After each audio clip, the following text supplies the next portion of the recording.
sports are ingrained in youth culture in the US, almost every American kid plays some sport at least one time in their childhood.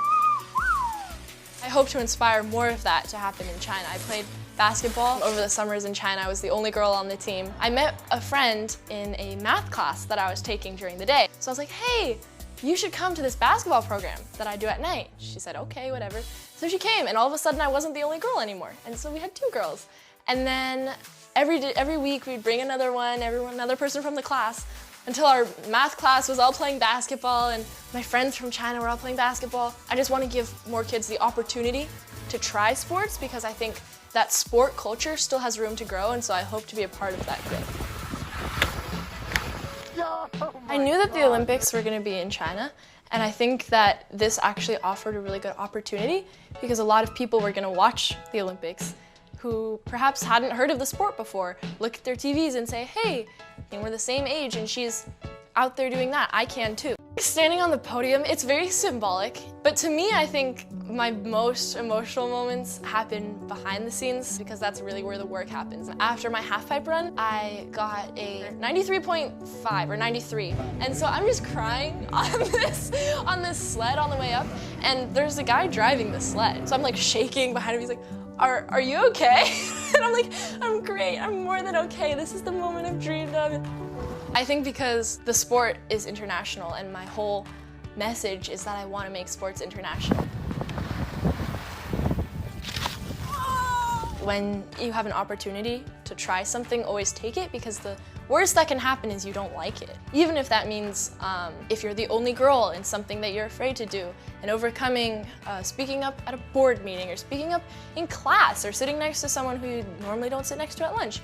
Just kind of encouraging people through my participation in an extreme sport and my participation in extreme sport in China, competing in China.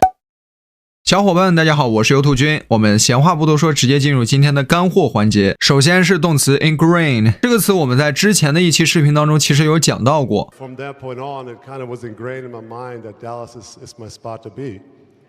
牛津词典对这个词的解释是 firmly fix or establish a habit, belief or attitude in a person， 在某个人的心中深深的去植入一个习惯、信念或者一种态度，这样的一个过程，这样的一个动作就叫 ingrain， 也就是我们中文当中所说的把某一件事情让它变得根深蒂固这样一层意思。 Sports are ingrained in youth culture in the US. 我们来看一个例句 We want to ingrain good financial habits in people， 我们想在人们当中牢固的去建立好的财务习惯。接下来我们再来看一下形容词 symbolic， 牛津词典对这个词的解释是 significant purely in terms of what is being represented or implied， 也就是说当某一件事物它所代表的东西或者说它所蕴含的东西是非常有意义的，那么这样的一件事物呢，我们就可以把它称作为 symbolic， 也就是我们中文当中所说的有象征性意义、象征性的这样一层意思。 Standing on the podium, it's very symbolic.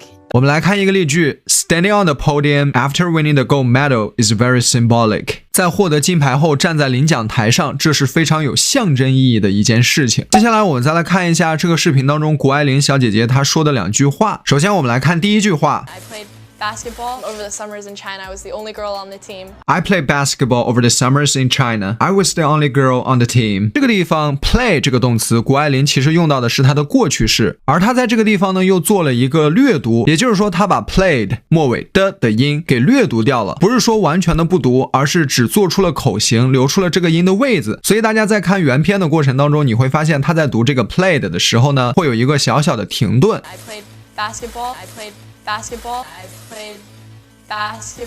所以很多小伙伴在听到这句话的时候会下意识的觉得他说的是动词原形 play， 这个地方我们要小小的注意一下，大家要多进行这样的积累，增加自己做听力时的一些经验。第二句话呢也是同样的道理，我们来看一下 And then every week we'd bring another person from the class.